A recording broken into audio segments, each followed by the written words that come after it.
ایک پاکیزہ معاشرہ اسی وقت وجود میں آ سکتا ہے جب خاندانی نظام مضبوط ہو، اور خاندانی نظام کی مضبوطی کا انحصار شوہر اور بیوی کے باہمی تعلقات پر ہوتا ہے۔ دونوں کے درمیان جب تک باہم موافقت نہ ہو، دونوں ایک دوسرے کے حقوق کا خیال نہ رکھیں، اس وقت تک خاندان کے اندر خوشی، راحت، سکون پیدا نہیں ہو سکتا۔ تو آئیے ہم دیکھتے ہیں کہ اسلام شوہر اور بیوی کو ایک دوسرے کے حقوق کی ادائیگی کے لیے کیا حکم دیتا ہے۔ سب سے پہلے شوہر کی ذمہ داریوں پہ بات کریں گے اور عورت کے حقوق پر۔ قرآن پاک میں اللہ سبحانہ و تعالیٰ نے شوہر اور بیوی دونوں کو ایک دوسرے کا لباس بتایا ہے۔ ارشاد باری تعالیٰ ہے، ہن لباس لکم وانتم لباس لہن، وہ تمہارا لباس ہیں اور تم ان کا لباس ہو۔ اور لباس انسان کے لیے حفاظت، زیب و زینت اور سکون کا باعث ہوتا ہے۔ انسان اپنے لباس سے پہچانا جاتا ہے، انسان اپنے لباس کی کیئر کرتا ہے، اس کی حفاظت کرتا ہے، نگہداشت کرتا ہے، اس کے بارے میں کانشیس ہوتا ہے، اس سے غافل نہیں ہوتا، کیونکہ وہ اس کی شخصیت کو خوبصورت بناتا ہے، اور اگر لباس اچھا نہیں تو شخصیت داغدار ہو جاتی ہے۔ تو جس طرح لباس اور جسم کا باہم تعلق ہے، ایک مضبوط تعلق، قریبی تعلق، اسی طرح شوہر اور بیوی کا بھی باہم ایک مضبوط قریبی تعلق ہوتا ہے۔ اس لیے دونوں جب تک ایک دوسرے کے حقوق ادا نہ کریں، دونوں ایک دوسرے کا خیال نہ رکھیں، تو کوئی بھی خوشگوار خاندان جنم نہیں لے سکتا۔ تو آئیے دیکھتے ہیں کہ اس سلسلے میں اسلام کی تعلیمات کیا ہیں۔ سب سے پہلے شوہر کو یہ تلقین کی گئی کہ وہ بیوی کے ساتھ اچھا سلوک کرے۔ قرآن پاک میں اللہ تعالیٰ فرماتے ہیں، وَعَاشِرُوهُنَّ بِالْمَعْرُوفِ، اور ان عورتوں کے ساتھ معروف طریقے سے، بھلے طریقے سے زندگی بسر کرو۔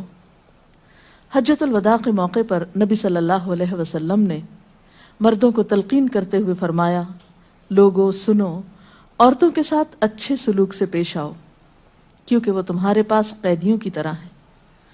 تمہیں ان کے ساتھ سختی کرنے کا کوئی حق نہیں سوائے اس صورت کے جب ان کی طرف سے کھلی ہوئی نافرمانی سامنے آئے۔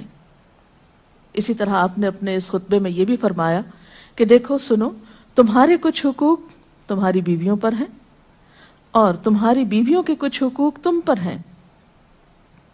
تمہارا حق ان پر یہ ہے کہ وہ تمہارے بستروں کو ان لوگوں سے نہ روندوائیں جن کو تم ناپسند کرتے ہو، اور تمہارے گھروں میں ایسے لوگوں کو نہ آنے دیں جن کا آنا تمہیں ناگوار ہو، اور سنو، ان کا تم پر یہ حق ہے کہ تم انہیں اچھا کھلاؤ اور اچھا پہناؤ۔ اسی طرح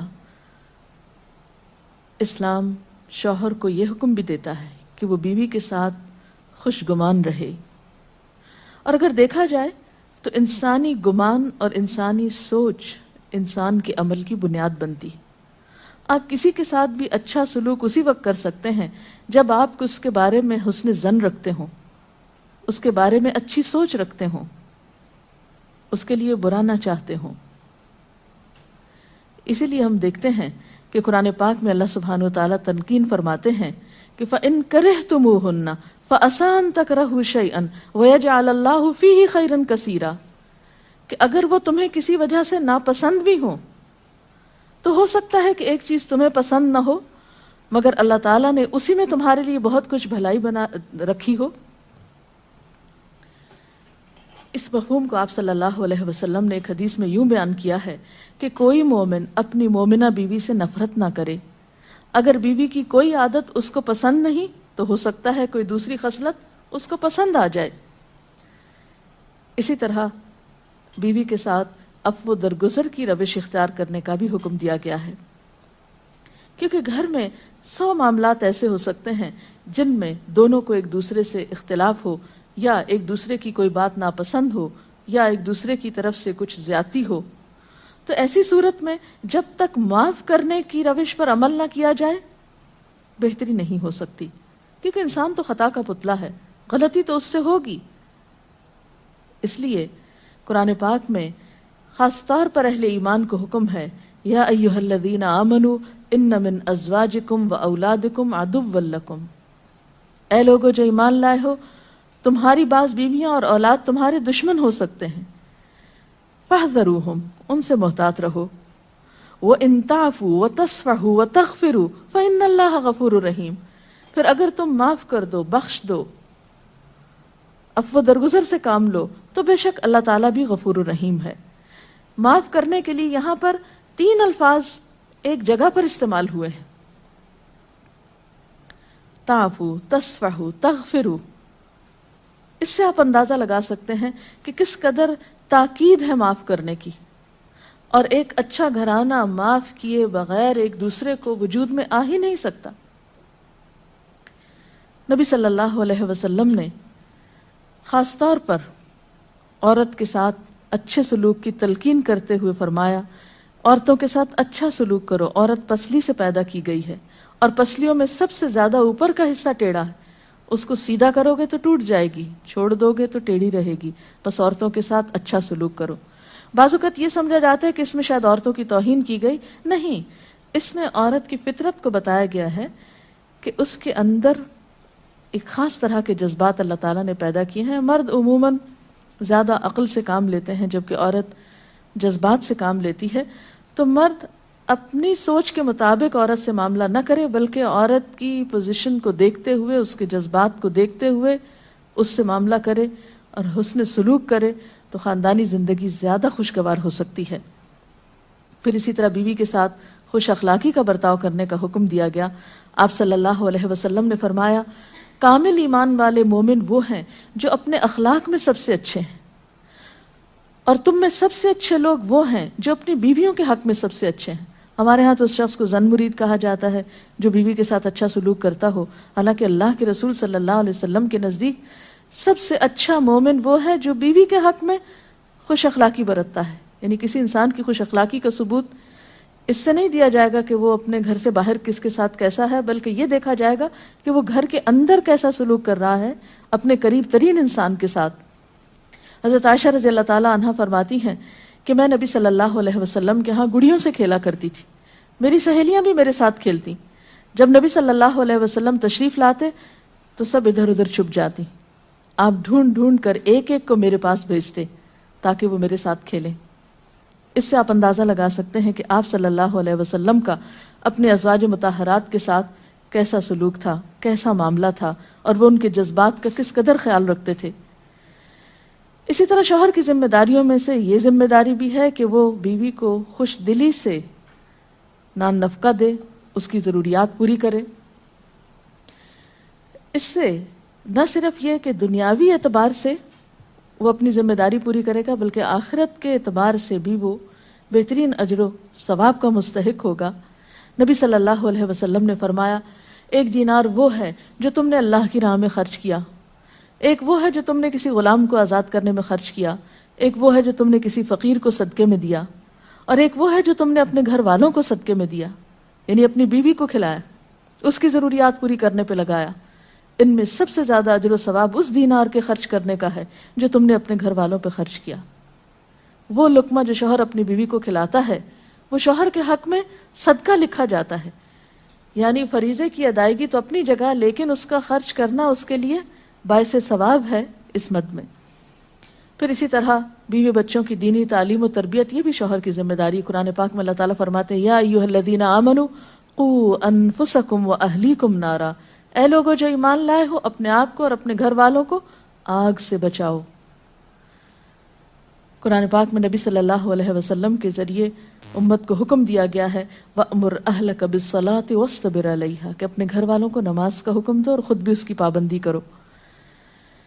اسی طرح بیوی کے لیے بھی کچھ احکامات ہیں، بیوی کی بھی کچھ ذمہ داریاں ہیں جو اسے شوہر کے حق میں پوری کرنا ہے۔ پہلی ذمہ داری یہ کہ بیوی خوشی کے ساتھ شوہر کی اطاعت کرے، قرآن پاک میں نیک عورتوں کی صفت یہ بتائی گئی ہے، فالصالحات قانتات، نیک عورتیں فرما بردار ہوتی ہیں، ایک طرف اللہ کی اطاعت گزار اور دوسری طرف شوہر کی اطاعت گزار۔ شوہر کی اطاعت کے بارے میں ایک حدیث میں آتا ہے، آپ صلی اللہ علیہ وسلم نے فرمایا، دو قسم کے لوگ ایسے ہیں کہ جن کی نمازیں ان کے سروں سے اوپر نہیں جاتی، ایک وہ غلام جو اپنے آقا سے بھاگ جائے جب تک کہ واپس نہ آئے، اور دوسرے وہ بیوی جو اپنے شوہر کی نافرمانی کرے جب تک کہ نافرمانی سے باز نہ آ جائے۔ یہاں تک حکم ہے کہ بیوی شوہر کے معاملے میں کسی دوسرے کی بات نہ مانے، یعنی شادی کے بعد ایک عورت جب شوہر کے گھر چلی جاتی ہے تو پھر شوہر کا حق سب سے بڑا ہو جاتا ہے۔ بعض اوقات ہمارے معاشرے میں ایک طرف شوہر کچھ کہتا ہے، دوسری طرف والدین کچھ کہتے ہیں، تیسری طرف کسی اور کا مشورہ کچھ ہوتا ہے، عورت بیچاری بیچ میں پس جاتی ہے۔ ایسے موقع پر عورت کے لیے کیا لازم ہے، اس کی پرائرٹی کیا ہوگی کہ وہ اپنے شوہر کی بات مانے۔ عورت کی دوسری بڑی ذمہ داری اپنی آبرو اور عزت و عصمت کی حفاظت ہے۔ عورت کوئی ایسا کام نہ کرے جس سے اس کی عفت و عصمت پر کچھ حرف آئے۔ ازدواجی زندگی کی خوشی کا راز باہم ایک دوسرے پر اعتماد ہے۔ اگر کوئی بھی ایسا کام عورت کرتی ہے جس سے شوہر کے دل میں شک ہو جاتا ہے، اعتماد ختم ہو جاتا ہے، تو اس سے ازدواجی زندگی کی خوشیاں ختم ہو جاتی ہیں۔ یہ اعتماد بے حد ضروری ہے، اور اس کے لیے اپنی عزت عصمت کی خصوصی حفاظت۔ نبی صلی اللہ علیہ وسلم نے فرمایا، عورت جب 5 وقت کی نماز پڑھے، اپنی آبرو کی حفاظت کرے، اپنے شوہر کی فرما بردار رہے، تو وہ جنت کے جس دروازے سے چاہے داخل ہو جائے۔ اسی لیے شوہر کی اجازت اور مرضی کے بغیر گھر سے بھی نہیں نکلنا چاہیے۔ حضرت معاذ بن جبل کہتے ہیں کہ نبی صلی اللہ علیہ وسلم نے فرمایا، خدا پر ایمان رکھنے والی عورت کے لیے جائز نہیں کہ وہ اپنے شوہر کے گھر میں کسی ایسے کو آنے دے جس کا آنا شوہر کو پسند نہ ہو، اور ویسی صورت میں گھر سے نکلے جب اس کا نکلنا شوہر کو پسند نہ ہو۔ اطاعت کے علاوہ شوہر کو خوش رکھنا یہ بھی بے حد ضروری ہے۔ نبی صلی اللہ علیہ وسلم نے فرمایا، جس عورت نے اس حال میں انتقال کیا کہ اس کا شوہر اس سے خوش تھا تو وہ جنت میں داخل ہوگی۔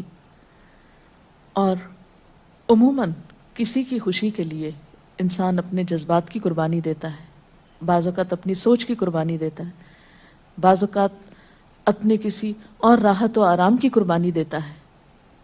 تو ایک عورت جب اپنے شوہر کو خوش کرتی ہے تو جواباً اس کے لیے خوشی پلٹتی ہے۔ اس لیے گھریلو زندگی کی خوشی کا انحصار اسی بات پر ہے کہ دونوں ایک دوسرے کے لیے قربانی کے جذبات رکھتے ہوں، ایک دوسرے کے لیے رحمت اور ایک دوسرے کے لیے مودت کا ذریعہ ہوں، جیسا کہ قرآن پاک میں شادی کا مقصد ہی یہ بتایا گیا کہ دونوں کے درمیان باہم مودت اور رحمت کے جذبات ہوں، ایک دوسرے کے لیے سکون کا باعث ہوں، تاکہ انسانی زندگی بہترین طریقے پر رواں دواں رہے۔ اسی طرح شوہر سے محبت کا اظہار کرنا، اس کے ساتھ وفادار رہنا، اس کا احسان ماننا، یہ بھی بے حد ضروری ہے۔ حضرت اسماء کہتی ہیں کہ ایک بار نبی صلی اللہ علیہ وسلم میرے پاس سے گزرے، میں اپنی سہیلیوں کے ساتھ تھی، آپ نے ہمیں سلام کیا اور ارشاد فرمایا، تم پر جن کا احسان ہے ان کی ناشکری سے بچو۔ تم میں سے ایک اپنے ماں باپ کے گھر کافی دنوں تک بن بیاہی بیٹھی رہتی ہے، پھر اللہ تعالیٰ اس کو شوہر عطا کرتا ہے، اولاد دیتا ہے، اور ان سارے احسانات کے باوجود اگر کبھی کسی بات پہ شوہر سے ناراض ہوتی ہے تو کہہ اٹھتی ہے، میں نے تو کبھی تمہاری طرف سے کوئی بھلائی دیکھی ہی نہیں۔ تو یہ جملہ ناشکری کا جملہ ہے جو عورت کو نہیں بولنا چاہیے۔ قیامت کے دن اللہ تعالیٰ اس عورت کی طرف نظر رحمت اٹھا کر نہیں دیکھے گا جو شوہر کی ناشکری ہوگی۔ اور آخری بات یہ کہ عورت کے اوپر لازم ہے کہ وہ اپنے گھر بار، مال و اسباب اور اپنی ذمہ داریوں میں شوہر کی مددگار رہے، شوہر کی وفادار رہے۔ آپ صلی اللہ علیہ وسلم نے فرمایا، قریش کی عورتیں کتنی اچھی عورتیں ہیں جو بچوں پہ بہت مہربان اور شوہر کے گھر بار کی حفاظت کرنے والی ہیں۔ آپ صلی اللہ علیہ وسلم نے ایک اچھی عورت کی خوبیاں بیان کرتے ہوئے فرمایا، مومن کے لیے خوف خدا کے بعد سب سے مفید اور باعث خیر نعمت نیک بیوی ہے۔ اور نیک بیوی کون؟ جب وہ شوہر اسے کسی کام کے لیے کہے تو خوشی سے کر دے، جب اس پہ نگاہ ڈالے تو اسے خوش کر دے، جب اس کے بھروسے پہ قسم کھائے تو وہ اس کی قسم پوری کر دے، جب وہ کہیں چلا جائے تو اس کے پیچھے اپنی عزت و آبرو کی حفاظت کرے، اور شوہر کے مال و اسباب کی اور ان سب چیزوں کی نگرانی میں شوہر کی خیرخواہ اور وفادار رہے، اور اس کے ساتھ ساتھ اپنی صفائی، زیبائش اور سلیقہ مندی کا بھی ثبوت دے۔ اس سلسلے میں اگر آپ کے ذہن میں مزید کچھ سوالات ہوں تو آپ کر سکتے ہیں۔ اگر والدین اور شوہر دونوں میں سے کسی ایک کی بات ماننے کا جیسے وقت ہو تو پھر کس کی بات پہلے مانی جائے گی؟ شادی کے بعد شوہر کی بات ماننا زیادہ ضروری ہے بنسبت کسی اور کے، کیونکہ واضح طور پر آتا ہے کہ عورت شوہر کے معاملے میں کسی دوسرے کی بات نہ مانے۔ اگر شوہر کوئی ایسا حکم دے جو کہ شریعت کے خلاف ہو تو کیا اس کا حکم ماننا چاہیے؟ شریعت دین کے خلاف؟ یہ تو ایک اصول ہے، لا طاعت لمخلوق فی معصیت الخالق، کہ کسی مخلوق کی یعنی کسی انسان کی اطاعت جائز ہی نہیں جہاں اللہ کی نافرمانی ہو رہی ہو۔ یہ تو ایک واضح اور طے شدہ بات ہے، اس لیے جہاں اطاعت کی بات ہوگی وہ معروف میں ہوگی، نیکی اور بھلائی کے کاموں میں ہوگی، شر میں اور برائی میں نہیں ہوگی۔ اگر کسی کا شوہر ناراض اس کا انتقال ہو جائے، وہ ناراض ہو اس کا انتقال ہو جائے، ایسی بیوی کیا کرے؟ بعد میں شوہر کے لیے دعا مغفرت کرے، اس کی طرف سے صدقہ خیرات کرے تو انشاءاللہ اللہ تعالیٰ معاف کرنے والا ہے۔ ڈاکٹر صاحبہ، اگر ایک پارٹنر اپنے حقوق، اپنے فرائض پورے کرتا ہے لیکن دوسرا جو ہے وہ نہیں کر رہا، تو اس صورت میں پھر کیا رویہ ہونا چاہیے؟ اس میں یہ کہ حسن سلوک کے ساتھ دوسرے شخص کو توجہ دلانی چاہیے کہ وہ اپنے حقوق پورے کرے، کیونکہ تالی دونوں ہاتھوں سے بجتی ہے۔ ایک شخص کب تک اچھا سلوک کر سکتا ہے اگر دوسری طرف سے اچھا سلوک نہ ہو؟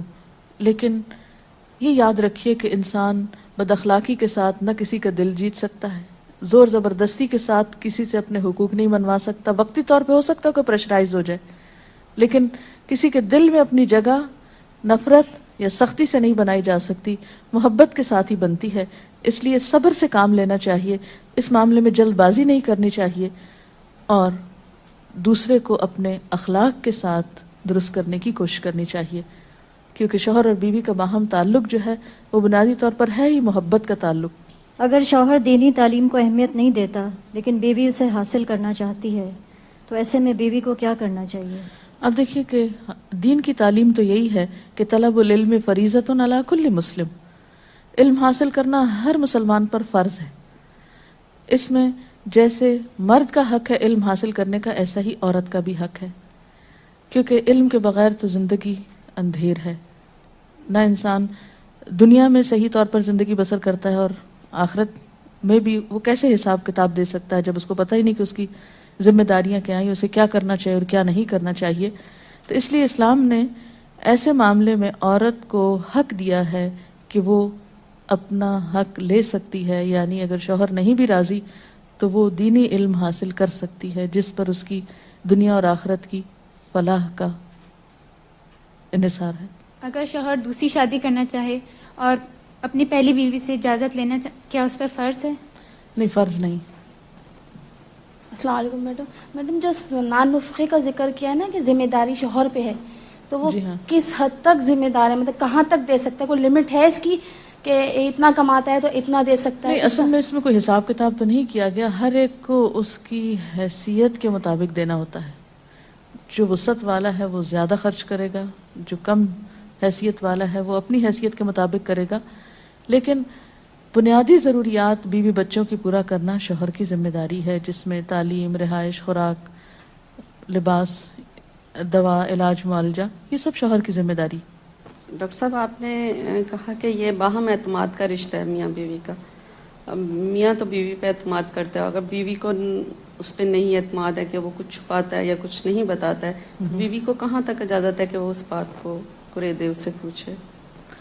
میرا خیال ہے کہ بعض اوقات معاملات قریدنے سے اور زیادہ خراب ہوتے ہیں، اور بعض اوقات انسان بلا وجہ کسی وہم کا شکار ہوتا ہے، شیطان وسوسے ڈالتا ہے اور انسان کو غمگین اور پریشان رکھتا ہے۔ تو اس میں یہ ہے کہ انسان کو تجسس کرنے سے منع کیا گیا ہے، کیونکہ اس سے حاصل کچھ نہیں ہوتا، اور انسان کے ظاہر پر ہی معاملہ کرنا چاہیے اس سے۔ اس کے ساتھ ہی آج کے پروگرام کا وقت ختم ہوتا ہے، اب اجازت چاہتے ہیں۔ السلام علیکم ورحمۃ اللہ